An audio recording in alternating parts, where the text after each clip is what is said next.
ये पूरी की पूरी जो बांग्लादेश की ताकत है वो मैं आपके सामने दिखा रहा हूं, लेकिन अगर इसको हम भारत से कंपेयर करेंगे, हिंदुस्तान से कंपेयर करेंगे, तो फिर आप पाएंगे कि कहीं भी भारत के सामने बांग्लादेश टिकता नहीं है। तो सवाल ये उठता है कि जब सैन्य ताकत के मामले में इतना पीछे है बांग्लादेश भारत से, तो फिर आखिरकार वो भारत को आंख दिखाने की हिम्मत कैसे कर रहा है?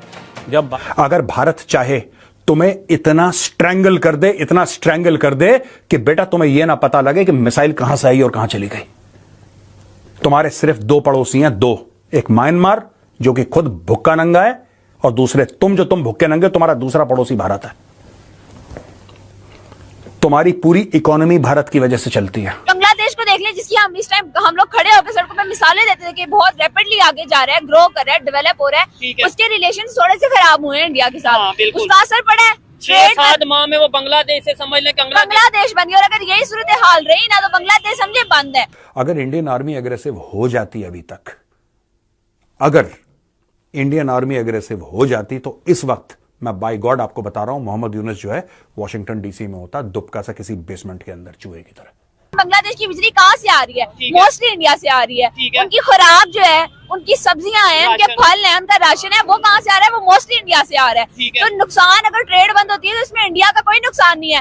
वो कंट्रीज जिनकी ट्रेड बंद हुई है इंडिया के साथ, नुकसान में वो। अपनी जमीन को बचाने के लिए, अपने कल्चर, अपने धर्म को बचाने के लिए आपको शस्त्र उठाने पड़ेंगे। जय हिंद दोस्तों, स्वागत है एक और वीडियो में। दोस्तों, बांग्लादेश की कतई औकात नहीं है कि वो भारत के साथ युद्ध करे और जीत जाए। बांग्लादेश की सेना भारत की सेना के आगे कहीं नहीं टिकती है।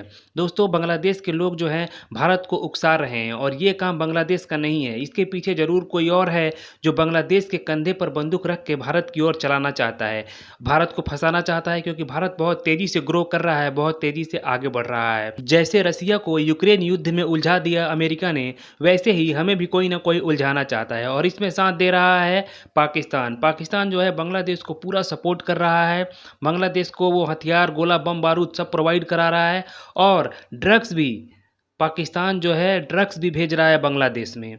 तो ये सारे जो काले कारनामे जो है पाकिस्तान कर रहा है। तो दोस्तों, जैसे हमने पाकिस्तान की कमर तोड़ी है बिना युद्ध किए हुए, उन लोगों को इतना आर्थिक रूप से हम लोगों ने कमज़ोर कर दिया है, वैसे ही सेम सिचुएशन एक दिन बांग्लादेश की भी होगी। बांग्लादेश भी आर्थिक रूप से इतना कमज़ोर होगा कि चारों तरफ कटोरा लेके घूमेगा, और उसको कहीं कटोरे में भीख भी नहीं मिलेगी। तो चलिए वीडियो में बढ़ते हैं आगे और देखते हैं वीडियो को। दोस्तों, आज बात करते हैं बांग्लादेश की। TB2 बायरक्तर। क्या है TB2 बायरक्तर? ये ड्रोन्स हैं, मैन्युफैक्चर्ड इन टर्की हैं। ये 12 ड्रोन बांग्लादेश ने ऑर्डर करे थे, 6 ऑपरेशनलाइज हो चुके हैं और बाकी आ रहे हैं। अब मैटर ये है कि बांग्लादेश ने ये इंडियन बॉर्डर पे डिप्लॉय क्यों करे ड्रोन्स। ये ज्यादातर ड्रोन्स जो हैं, they are use for surveillance and reconnaissance, but can also take on light missions if modified. अगर आप इनको मॉडिफाई कर देंगे तो ये लाइट मिशंस कर सकते हैं। बांग्लादेश ने यह बोला है कि हमारी सुरक्षा के लिए यह बहुत जरूरी है। मुझे लगता है कि शायद बांग्लादेश को कुछ ऐसा पता है जो आपको, हमें नहीं पता। मुझे ऐसा लगता है कि शायद बांग्लादेश को एक्चुअली खतरा महसूस, क्योंकि देखिए, जब आर्मी की मूवमेंट होती है, मैं इंडियन आर्मी की बात कर रहा हूं यहां पे, राइट? जब आर्मी की मूवमेंट होती है तो सबसे पहले जो सरहद पार चूहे होते हैं उनके बीच में हलचल होती है। ऐसा भारत ने क्या कुछ करा है? यह सवाल है मेरा। मुझे नहीं पता अगर भारत ने कुछ करा है कि नहीं करा, लेकिन क्या भारत ने कुछ ऐसा करा है कि जिससे बांग्लादेश जिटरी हो गया है? कुछ लोग बात कर रहे हैं सोशल मीडिया पे बांग्लादेश आर्मी की कुछ movement, they are talking about some movement of the Bangladeshi army. Deployment की कोई बात नहीं कर रहा, ना कोई फॉरवर्ड डिप्लॉयमेंट की बात कर रहा है, ना कोई कह रहा है कि जी आ जाओ आ जाओ आ जाओ, the balloon is going up, ऐसी कोई बात नहीं है। लेकिन बांग्लादेशी सोशल मीडिया पे अब यह डिस्कशन है कि इंडियन आर्मी ने अपना पोस्चर जो है along the international border which is more than 4000 kilometres with Bangladesh, थोड़ा सा उसने शिफ्ट करा है। और यार, इंडियन आर्मी इतनी बड़ी है, इट्स सो मैसिव दैट अगर eastern command which is based out of Fort William in Calcutta, अगर ईस्टर्न कमांड हल्का सा ऐसा हिलता है ना, तो आई कैन इमेजिन कि बांग्लादेश में लोगों का गला सूख रहा होगा if they have seen such a movement. मैं फिर आपसे कह रहा हूं, I don't want to tell you something that is not happening, so I am not aware if the eastern command is doing something like this, I am not aware. लेकिन ये क्या करना चाहते हैं? ये ड्रोन्स डिप्लॉय करके? Is Bangladesh trying to pass a message, और is Bangladesh trying to take retaliatory action against some perceived aggression? क्योंकि ये अचानक ये लोग बोलना शुरू हो गए ना, हम इंडियन एग्रेशन के सामने ऐसा है, हम इंडियन एग्रेशन के सामने। क्या एग्रेशन हुआ है? अगर इंडियन आर्मी एग्रेसिव हो जाती अभी तक, अगर इंडियन आर्मी एग्रेसिव हो जाती, तो इस वक्त मैं बाय गॉड आपको बता रहा हूं, मोहम्मद यूनुस जो है वॉशिंगटन डीसी में होता, दुबका सा किसी बेसमेंट के अंदर चूहे की तरह। कौन एग्रेसिव हुआ मुझे तो समझ में नहीं आ रही इनकी बात। अच्छा, यहां पे आसाम में एक और चीज होती है। आसाम में बांग्लादेश बॉर्डर गार्ड जो हैं एक नदी पार करते हैं, और भारत की साइड में एक टेंपल बन रहा था, हिंदुओं का मंदिर बन रहा था, उसके कंस्ट्रक्शन को रोकने की ये लोग कोशिश करते हैं। कुछ लोग बना रहे होंगे टेंपल, तो फिर बीएसएफ जाती है और बीएसएफ बांग्लादेश बॉर्डर गार्ड्स के साथ कुछ बातचीत करती है और मामले को सॉर्ट आउट करती है। अब मैं एक बात कहना चाहता हूं आपसे, अगर बांग्लादेश बॉर्डर गार्ड्स ये कर रहा है, जो कि मैं मानता हूं कर रहा है, और आके मंदिर की स्थापना भारत की धरती में रोकने की कोशिश करता है वो, तो क्या इस चीज का जवाब गोली से देना चाहिए कि नहीं देना चाहिए? मैं आपसे पूछना चाहता हूं, और अगर आपको लगता है कि इसका जवाब गोली है तो आप कमेंट्स में लिखिए।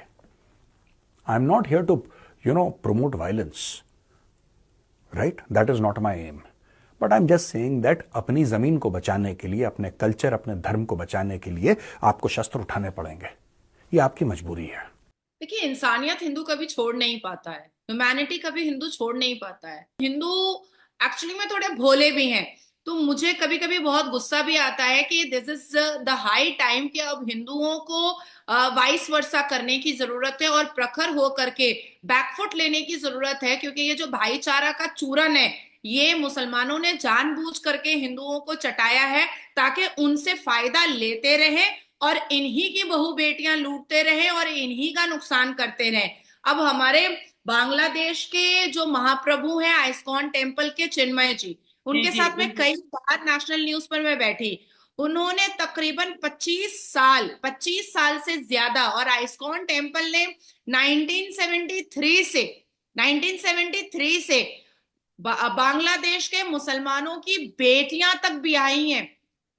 उस आइस्कॉन टेम्पल की फंडिंग से मुसलमान बेटियों को अगर सैलाब आ जाता था या कुछ और जलजला आ जाता था, तो घर घर में जाकर के चिन्मय प्रभु जी जो है वो मुसलमानों के घर में खाना पहुंचाया करते थे, दवा पहुंचाया करते थे, उनको नौकरी दिलवाया करते थे, उनके लिए उनकी आवाज बन करके खड़ा हुआ करते थे। और आज वही बांग्लादेश के मुसलमान उनका सर तन से जुदा करने के लिए परेशान है।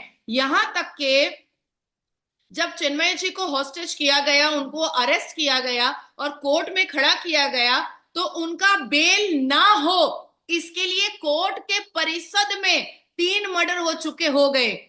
उनका बेल ना हो इसके लिए 3 मर्डर हुए, और उनको लाइफ थ्रेट दिया गया, उनको 14 दिन की कस्टडी में भेजा गया। और उसके बाद कई मुल्लाओं का ग्रुप खड़ा बैठ करके कहा कि हम लोग आइस्कॉन टेम्पल रहने नहीं देंगे, पूरा तोड़ेंगे, हम लोग किसी भी तरीके का भजन कीर्तन होने नहीं देंगे, हम ये इस्लामिक देश है बांग्लादेश, हम यहाँ पर शरिया कानून चलाएंगे, यहाँ पर किसी भी तरीके की बुत परस्ती होने नहीं देंगे, यहाँ पर किसी भी तरीके के काफिर को रहने नहीं देंगे। ये वो मुसलमान कह रहा है जिस मुसलमान को चिन्मय प्रभु ने घर में जा करके खाना दिया। तो मैं अपने भारत के हिंदुओं को भी कहना चाहती हूँ कि सांप को दूध मत पिलाओ, बराए मेहरबानी तुमको डसेगा।